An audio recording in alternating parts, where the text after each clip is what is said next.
Well, leaky gut syndrome is a multifaceted process, as I explained in the first two lectures, so that the treatment must be multifaceted in order to make progress at reversing it.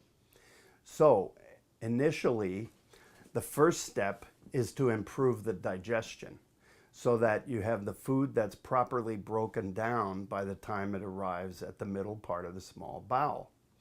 Now, what usually is the case, I find that people over the age of 50, it has been shown and proven that the secretion of proper digestive enzymes, hydrochloric acid, and bile production all start to drop off after the age of 50.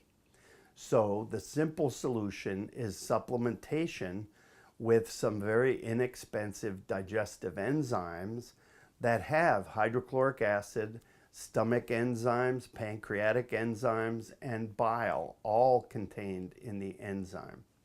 Now, many people ask about digestive enzymes they can buy in a health food store, and I tell them that most varieties of digestive enzymes in a health food store are made with either pineapple or papaya.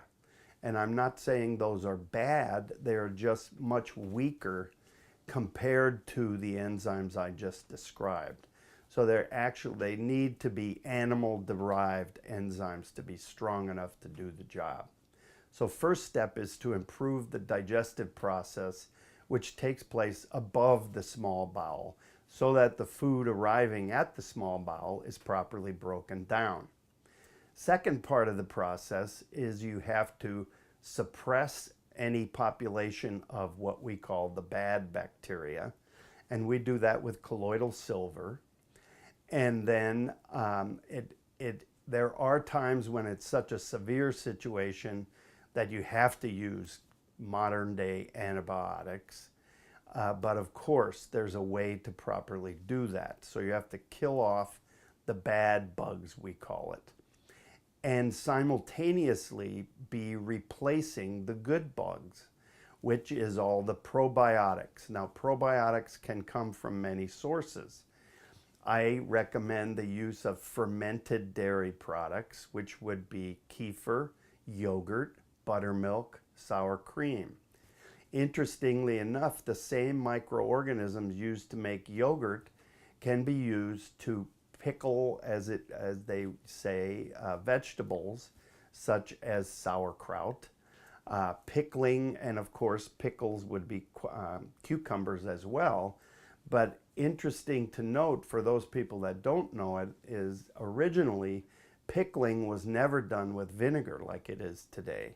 It was always done with microorganisms, usually derived from whey, the liquid part of milk that's taken off after the curds of cheese are separated from the milk. The liquid part contains the acidophilus organisms that are sprinkled in with the shredded cabbage and the salt to start the fermentation, which takes place over time in a crock or a jar.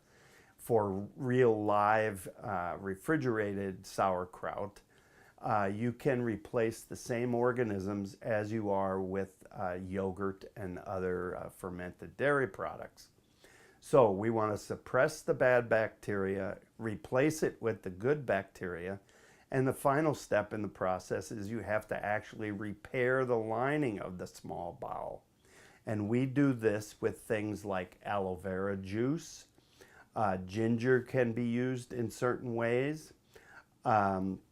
We also use a compound called Butrex, which is the salt of butyric acid, which is made from butter and cottage cheese. In addition to supplementation with things like selenium, vitamin E, a specific herb compound that restores what's called the normal permeability of the lining of the small bowel. It's a very specific herb formula that's taken in capsule form, and also glutamine, an amino acid called glutamine, and also moderate doses of oral vitamin C. So the whole process involves improving the digestion, suppressing the bad bacteria, restoring the good bacteria, and healing the lining of the small bowel. And it all has to take place at the same time so that everything happens in a coordinated fashion that restores normal processes of absorption. And when that happens, the immune system takes a sigh of relief and settles back down and stops causing inflammatory reactions.